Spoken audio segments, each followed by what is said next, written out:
Welcome to the Dark Side of Elite podcast. Powered by Performance Mountain. Let's go. This is the Dark Side of Elite. Pro and Joe, we haven't thought of a better name, but once again, tapping into the resources. I think that's a good way to explain it, that Commander Jack has had a lot of training, a lot of money dumped into that brain of his, and we try to tap into the resources of it. There's something that I personally would like to know. You guys talk about how much communication is done. Some people would consider that micromanaging. So I would like to know the difference between communication, micromanaging. Oh yeah, that's great. I never thought about it. Probably because, again, a lot of times when you see people that live it, or it's just their way that they've become accustomed to, yeah, there's holes then maybe in how they can explain it. I always say with a great, like, I'll take a PGA Tour golfer. I mean, they're top in the world, right? I mean, they're top 200 players that ever play the game in a given time. And then a lot of times as a student, if you listen to them, sometimes it's very difficult to gather what they're saying. And so it's not that they're not a great teacher or they're not a great player. They're both. But the difference is that since they live it and do it, there's just things you maybe take for granted that somebody listening might not, catch, or, they just, miss in translation. And so now you just hit me with one that I just now thought about with all the consulting we do. And you're right. So number one, I talk, and as a whole, what we talk about in the consulting company, Performance Mountain, is communicate, communicate, communicate. And if you were at SEAL Team, you would hear that used all the time. It is a core function at the base level of SEAL Team. Shoot, move, communicate. And I would say shoot, move, communicate, communicate, communicate. Yeah, if I just say that, I now see where you could say, okay, in other sectors, that can mean micromanaging. All right, let me dispel that. When I talk about communication from my background, both in sports and in SEAL Team, and then in consulting and business and sports now, I am absolutely not talking about micromanaging or transmitting from a power position, a managerial position, a leader position down all the time more. But I can see, Scott, now how it could be construed that way. I'm actually talking about the exact opposite. I'm talking, when I say that, about the organization and its collective people cross-talking, sharing ideas, having psychological safety to feel that from my position, whether I'm the highest or I'm the lowest, I feel comfortable sharing my expertise without being fired, ridiculed, or whatever, for the greater good of the organization. Right?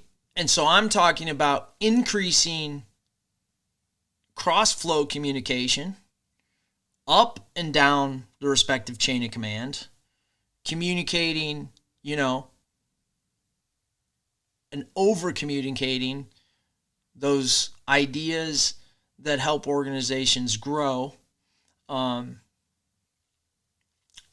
oftentimes when we're helping build, the leaders are actually now pulling information more and listening than pushing, which would be your micromanagement.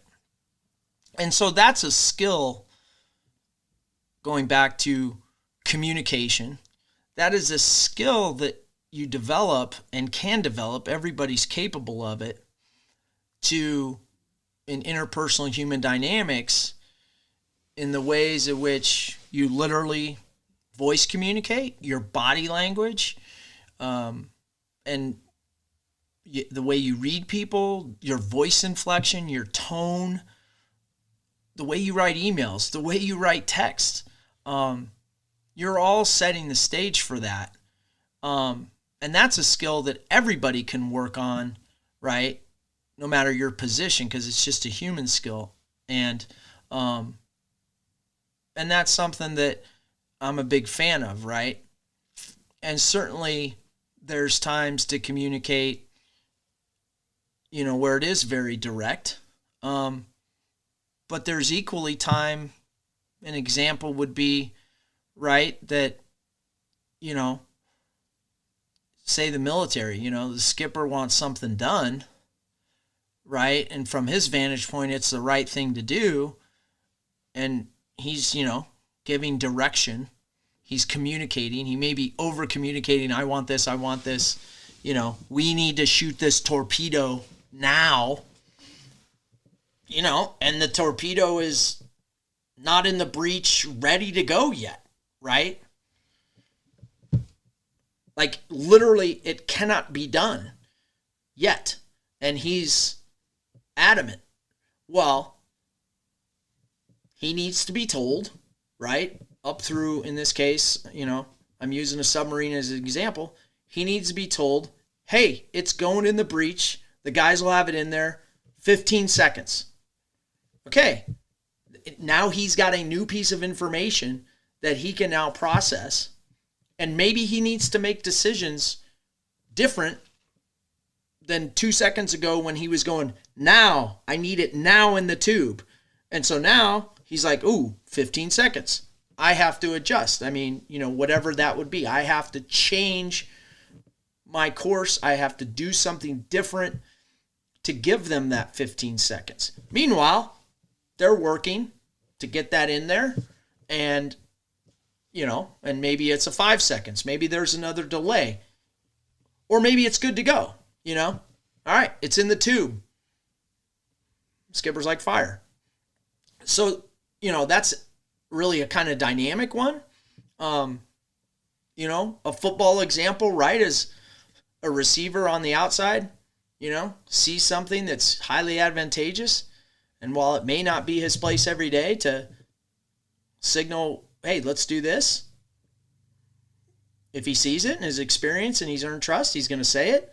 Quarterback sees it, adjusts, and maybe they do it and it's a good play, right? And so this constant communication, it would be, I think a lot of people would be amazed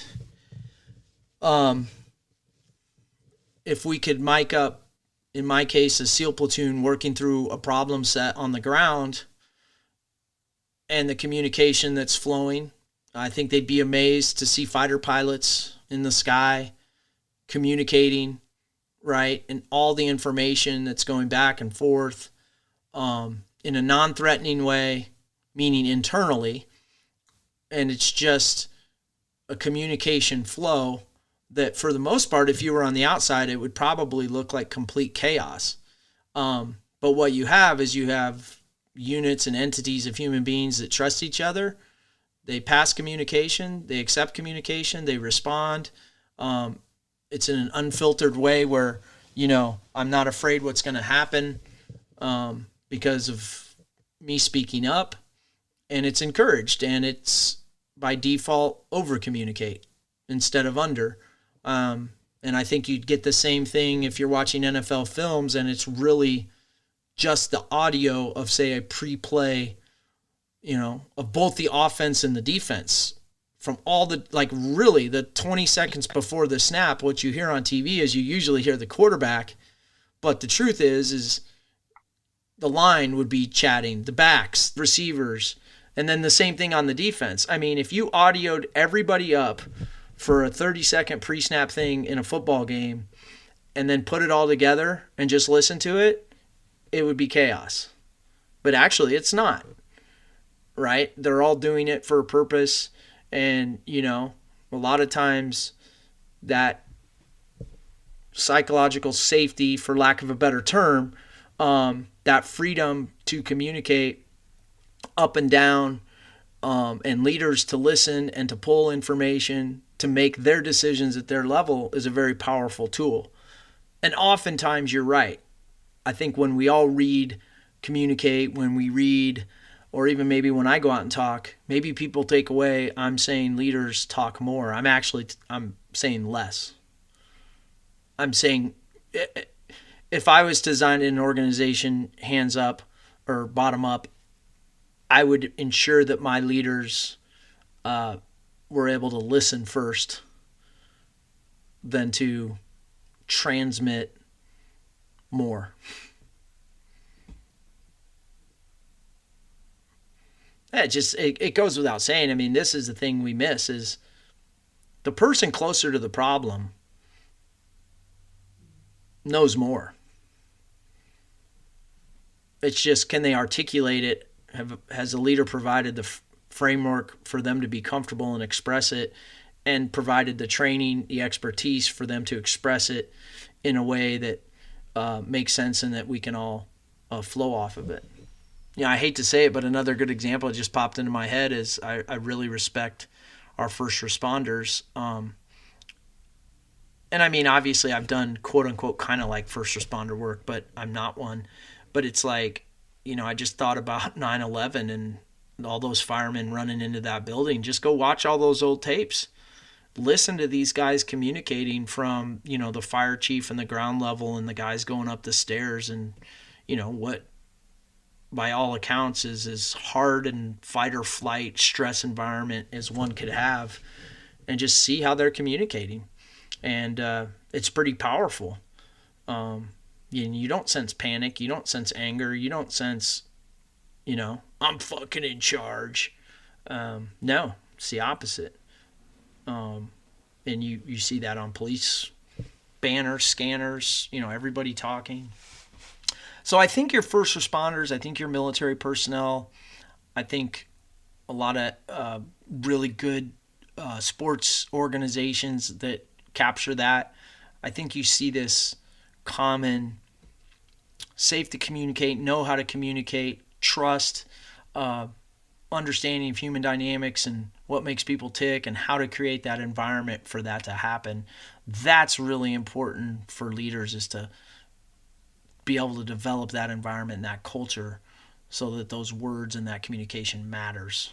But I do think you're right. I think now that I think about it, oftentimes because of how we perceive leadership and rewards and what we see on TV, we think it means, well, I'm the leader, I should talk more, I should do more. And that's coming from a guy, obviously. I do not hide that I am a talker, right? I mean, it's just the way I am. I'm an extreme extrovert. And, I've said before, although this isn't the platform for me to just shut up and listen, this is the platform that I transmit and get asked questions. But, my biggest thing to learn was to listen, to learn to listen. And my mind would be going 1,000 ways to solve problems. It still does.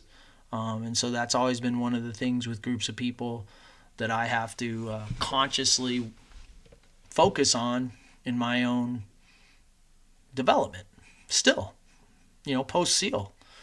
But it was good. SEAL team is a place that, you had to learn that. My guess is if I don't end up being a SEAL for 20 years, I have a hard time learning that, given the way I was raised and given the way I developed in that organization.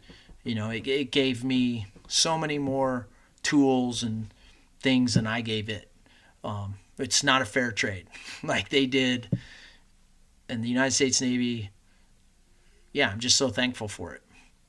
And that's what I try to do, obviously, on this platform, is explain it in a way that makes sense, hopefully, to a lot of people, and will help them out. So, yeah, that's communication. Great question, Scotty. I never thought about that until right now when you said some people, or vast majority. You're absolutely right.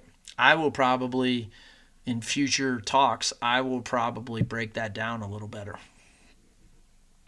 And I think it comes from just because I've lived it, and it's just kind of something that I inherently do now, and I inherently watch. Like, my check is listen, right? Don't be thinking about what you want to say next, Jack.